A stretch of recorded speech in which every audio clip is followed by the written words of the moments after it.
नमस्कार मित्रांनो. फ्रान्सची राणी मेरी अंतवानोत हिने भाकरीसाठी म्हणजे खरं ब्रेडसाठी आंदोलन करणाऱ्या लोकांना असं सांगितलं होतं की ब्रेड मिळत नसेल किंवा भाकरी मिळत नसेल तर केक खा, आणि त्याच्यातनंच फ्रेंच राज्यक्रांती झाली असं म्हटलं जातं. खरं खोटं माहिती नाही. पण भारतात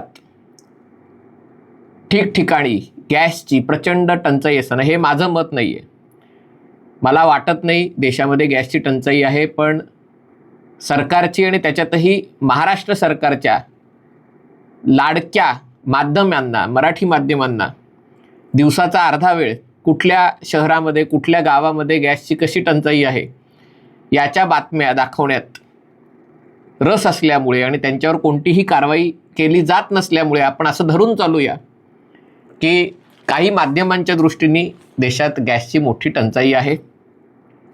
आणि गॅसची टंचाई असताना लोकांना सिलेंडरसाठी तासनतास रांगेत उभं राहावं लागत असताना, पुन्हा सांगतो हे माझं मत नाही आहे, आमच्या घरी पाईप गॅस आहे त्यामुळे सिलेंडरचा विषय नाही आहे.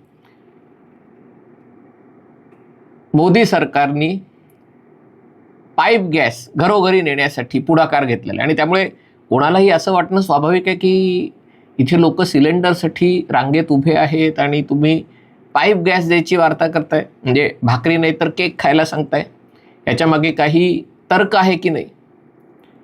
दुसरं कारण असं वाटायचं, कारण ज्या नॅचरल गॅस म्हणजे ज्याला आपण म्हणतो की पाईपलाईनद्वारे जो गॅस येतो त्याला PNG म्हणतात, पाईप्ड नॅचरल गॅस, PNG, पुन्हा गाडगीळ नाही, पाईप नॅचरल गॅस. तर या PNG चा साठी जो नैसर्गिक वायू लागतो तो त्याचे साठे जर बघितले तर जगाच्या केवळ 1% साठे भारतात आहेत. लोकसंख्या जगाच्या 16% आहे, कदाचित ती 20% होईल कधीतरी, पण 16% किमान लोकसंख्या आहे जगाच्या आणि 1% वायू आहे. मग गरज काय आहे असं वाटणं स्वाभाविक आहे. तिसरा मुद्दा याच्यामध्ये असा आहे की आत्ता देशामध्ये 1,30,00,000 कनेक्शन्स आहेत गॅसची, म्हणजे एका घरात 4-5 लोक धरले तरी 5-6 कोटी लोकांना हा पाईप नॅचरल गॅस मिळतोय. आणि तो आकडा पुढच्या 4 वर्षामध्ये 12 कोटीपर्यंत, म्हणजे 12 कोटी लोक म्हणजे साधारणतः 12 कोटी कनेक्शन म्हणजे साधारणतः 50 कोटी लोकांपर्यंत हा पाईप गॅस नेण्याचा सरकारचा मानस आहे. आणि आता त्याच्यासाठी युद्ध पातळीवर प्रयत्न करण्याचं ठरलेलं आहे. युद्ध पातळीवर प्रयत्न करण्याचं ठरलेलं आहे कारण अनेकदा असं होतं की महानगर गॅस आमच्याकडे येतो किंवा इतर ठिकाणी कुठे इंद्रप्रस्थ आहे, कुठे आणखीन त्या शहराची कंपनी आहे, पण ती गॅसची लाईन टाकताना वाटतं की पुढच्या आठवड्यात येईल, पण 2 महिने 3 महिने जातात. कधीतरी एक बिल्डिंग परवानगी देत नाही, मग दुसरीकडनं लाईन टाकावी लागते. लोकांना वाटतं आमच्या बिल्डिंगमधनं काय ती लाईन गेली तर आमच्या इथे स्फोट झाला तर काहीतरी. आपल्याकडे सायंटिफिक लोकांची कमी नाही, काहीतरी वाटेल ते सायन्स शोधत असतात. आणि त्यामुळे जरी शेजारच्या बिल्डिंगमध्ये पाईप नॅचरल गॅस आला असला तरी तुमच्या बिल्डिंगमध्ये यायला त्याला कदाचित 2 महिने लागू शकतात, 2 वर्षही लागू शकतात. ही वस्तुस्थिती आहे.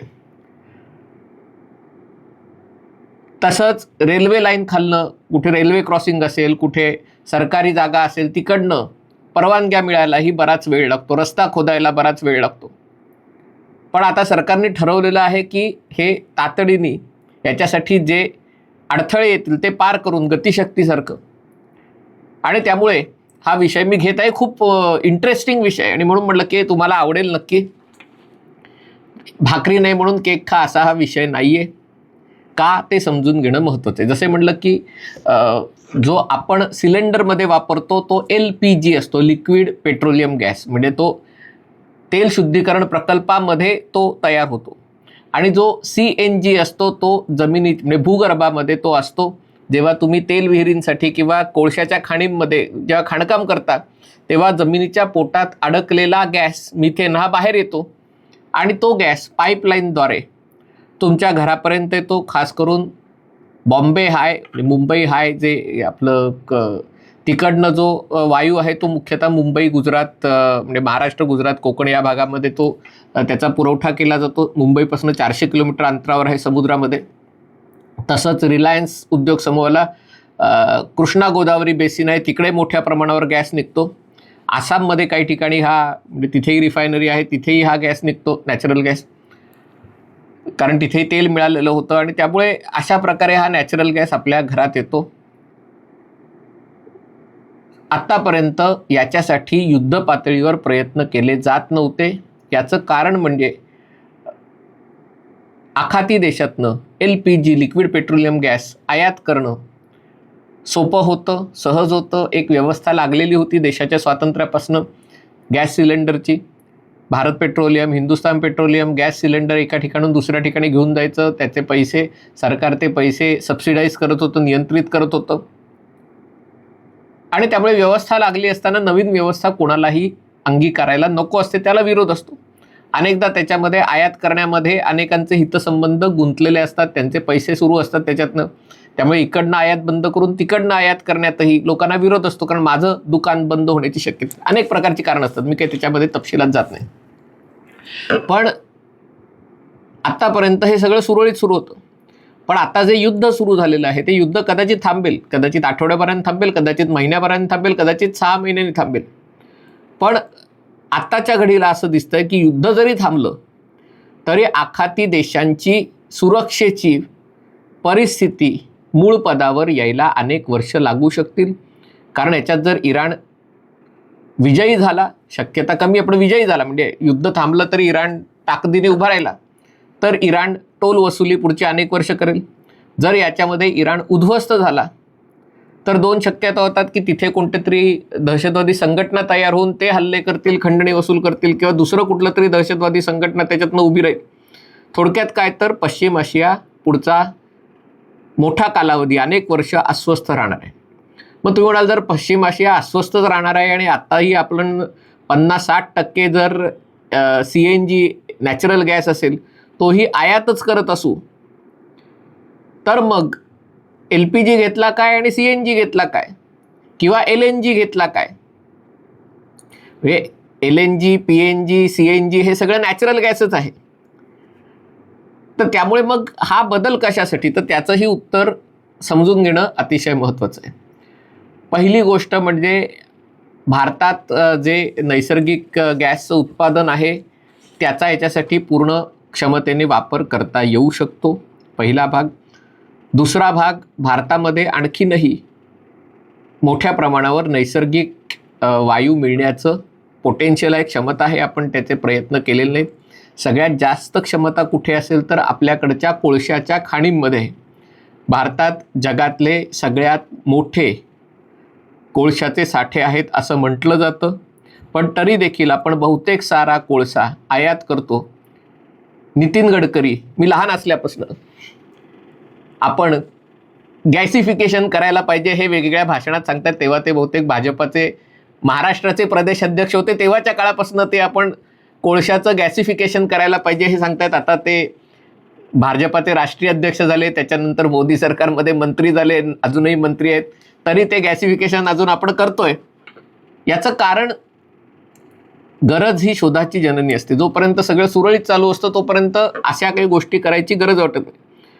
आपल्याकडचा जो कोळसा आहे त्याच्यामध्ये फ्लाय ॲश खूप आहे आणि त्याच्यामुळे त्याचं उत्खनन करताना खूप जास्त प्रमाणात प्रदूषण होतं. दुसरी गोष्ट, कोळसा आहे हा अनेक ठिकाणी जंगलं आहेत, नक्षल भाग होता. आता नक्षल चळवळ साफ झालेले, जंगलं साफ झालेली नाही आहेत अजून. आरेचं जंगल साफ झालं ती गोष्ट वेगळी, पण तो उबाटा सेनेचा मुद्दा आहे. पण सांगायचा मुद्दा हा की जंगल भाग खूप आहे, छत्तीसगड, झारखंड, ओडिशा, पश्चिम बंगाल, महाराष्ट्राचा विदर्भ या भागात, आणि तिकडनं कोळसा उत्खनन करणं अवघड आहे. आणि त्यामुळे जी गोष्ट दक्षिण आफ्रिकेने केली, जी गोष्ट चीननी केली, की कोळसा बाहेर न काढता कोळशाचा वायूमध्ये रूपांतर करायचं भूगर्भाच्या आतमध्ये आणि तो वायू बाहेर काढायचा. भविष्यात आपण ज्या वेगाने सौर ऊर्जा उत्पादन करतोय आपली कोळशाची गरज कमी होणार आहे आणि कोळसा मुख्यतः आपण ऑस्ट्रेलियातनं, इंडोनेशियातनं आयात करत राहणार आहोत. त्यामुळे तो कोळसा, भारतातला कोळसा सर्वात जास्त असून तो वापरास सुयोग्य नाही आहे आणि त्यामुळे त्याचं गॅसिफिकेशन केलं तर देशाच्या बऱ्याच भागामध्ये नैसर्गिक वायू तयार होऊ शकेल, मिळू शकेल. दुसरी गोष्ट जी आत्तापर्यंत अडचणीची होती आणि ज्याच्यासाठी सिलेंडर लागत होता ती म्हणजे देशातली बहुसंख्य जनता ही कच्च्या घरांमध्ये राहत होती. स्वतःचं झोपडं छोटंसं घर बांधून राहत होते आणि त्यामुळे अशा घरी गॅसची जोडणी देणं अशक्य असतं, अवघड असतं. गेल्या 14 वर्षाच्या 12 वर्षाच्या काळामध्ये अनेक गोष्टी झाल्या. शहरीकरण खूप वेगाने वाढलेलं आहे आणि एकदा माणूस शहरात राहायला आला की तो तिकडनं परत जात नाही, कितीही गावाकडे चला म्हटलं तरी. आणि त्यामुळे शहरात राहायला आलेला आहे. दुसरी गोष्ट, शहरातल्या ज्या झोपडपट्ट्या आणि अशा ज्या कौलारू घरं, छोट्या चाळी, अशा गोष्टी होत्या त्या सरसकट आता नवीन इमारती केल्या जात आहेत. महाराष्ट्र सरकारने धडाडीचा निर्णय घेतला आहे की सगळे अनधिकृतपणे आलेले 2011पर्यंत, मग ते कुटुंब बंगालमधनं आले असेल, ओडिसामधनं आले असेल, त्यांना मोफत नवीन घर देण्याचा निर्णय, अतिशय क्रांतिकारी निर्णय महाराष्ट्र सरकारने घेतलेला आहे. त्यामुळे मध्यमवर्गीयांना, कष्टकऱ्यांना हफ्ते भरत घर विकत घ्यावं लागणार आहे, पण बेकायदेशीररित्या आलेल्या आणि घर बांधलेल्या लोकांना फुकट घर मिळणार आहे. पण एकदा घर फुकट मिळालं की मग मात्र तिथे गॅसची जोडणी करणं. एकदा ती इमारत बनली की तिथे पुढची 30-35 वर्ष तरी ती इमारत आहे तशीच राहणार आहे आणि त्यामुळे गॅसची जोडणी देणं ही शक्य होणार आहे. आधी इमारतीतच लोक राहायची नाही तर पाईपलाईन बांधणार कुठे हा प्रश्न होता. आता पाईपलाईन बांधल्यावर इमारती मोठ्या प्रमाणावर आहेत, पुढची अनेक वर्ष त्या इमारती राहणार आहेत आणि त्यामुळे ती जोडणी देणं शक्य होतं. पाईप गॅस हा बरेचदा सिलेंडरपेक्षा स्वस्त पडतो. आत्तापर्यंत आपल्याकडे श्रमशक्ती स्वस्त होती आणि गॅस सिलेंडर आणायचा म्हणजे कोणतरी तो भारत पेट्रोलियम किंवा हिंदुस्थान पेट्रोलियमचा माणूस तो सिलेंडर घेऊन येणार, त्याला पैसे द्यायचे, त्याची वाहतूक. पूर्वी सगळ्या गोष्टी स्वस्त होत्या, पण आता पेट्रोल डिझेलच्या किमती, एका ठिकाणून दुसऱ्या ठिकाणी सिलेंडरची वाहतूक करणं, याचा जो खर्च आहे तो नॅचरल गॅसपेक्षा आता खूप जास्त वाढेल अशी भीती आहे. आखातात तर गोष्टी काही स्वस्त होणार नाही आहेत. आणि आणखीन एक गोष्ट म्हणजे देशाच्या बाकीच्या गोष्टींसाठी नॅचरल गॅसचा खूप मोठ्या प्रमाणावर वापर होतो. सगळ्या गाड्या, रिक्षा आणि या सगळ्या चालतात त्या CNG मध्ये चालतात. जेव्हा गरज पडेल तेव्हा या CNGचं, कारण तो कॉम्प्रेस असतो, म्हणजे नैसर्गिक वायू कतारमधनं भारतात आणताना त्याचं द्रवरूप करून आणलं जातं. ते अर्थात करायला त्याच्यासाठी खूप गुंतवणूक लागते, तंत्रज्ञान लागतं. 5 वर्षाच्या गुंतवणुकीनंतर कतार असेल, इराण असेल, या देशांकडे जो गॅस आहे तो लिक्विफाईड करून तो भारतात आणणं शक्य होतं. एकदा तो आणला की तो कॉम्प्रेस केला जातो आणि रिक्षा, टॅक्सीमध्ये, म्हणजे जे CNGवर चालणारी वाहनं आहेत त्याच्यात तो केला जातो. तोच गॅस पाईपलाईनद्वारे घरात येऊ शकतो, म्हणजे एकाच गॅसनी सगळ्या गोष्टी चालू शकतात. LPG असतो तो पेट्रोलियमवर असतो आणि तो रिफायनरी जिथे आहे तिकडनं तो आणावा लागतो. देशांतर्गत ती क्षमता फारशी नाही आहे आत्ता तरी. बराचसा LPG आपल्याला आयात करावा लागतो आणि त्यामुळे या सगळ्या गोष्टींचा विचार करता आखातातली परिस्थिती जी अस्वस्थ, अशांत राहणार आहे. दुसरी गोष्ट, जर आयातच करायची तर 2 वेगवेगळ्या प्रकारचा वायू आयात करायच्याऐवजी एकाच प्रकारचा LNG आयात करून मग त्याचं पुढचं रूपांतर करणं. दुसरी गोष्ट, देशांतर्गत जे क्षमता आहे असं म्हटलं जातं. अंदमानच्या समुद्रात हरदीप पुरीने घोषणा करून टाकली, पण आता लोक म्हणतात गॅस कुठे?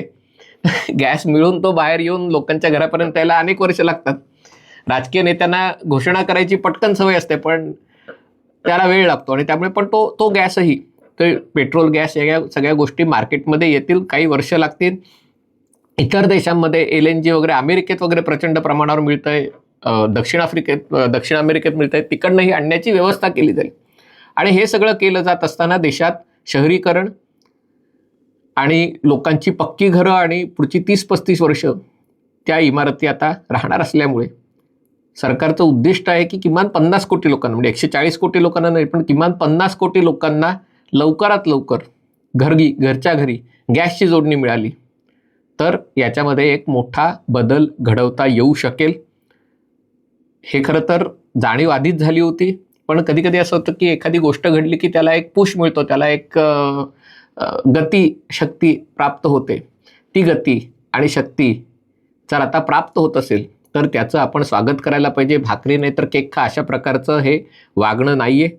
काळाची पावलं ओळखून आखातात पुढच्या काही वर्षात तरी अस्वस्थता, अशांतता नांदणार आहे. हे करून देशांतर्गत कोळशापासनं गॅसच्या निर्मितीला, मिथेन निर्मितीला प्राधान्य देऊन नवीन तंत्रज्ञान विकसित करून ते आणून या सगळ्या गोष्टींचा प्रयत्न होत आहे. तर त्याचं स्वागत करण्याची गरज आहे. हा व्हिडिओ आपल्याला आवडला असेल तर कृपया लाईक करा, शेअर करा आणि चॅनल सबस्क्राईब करायचं विनंती आहे. तुर्तास इथेच थांबतो. पाहत रहा MH48.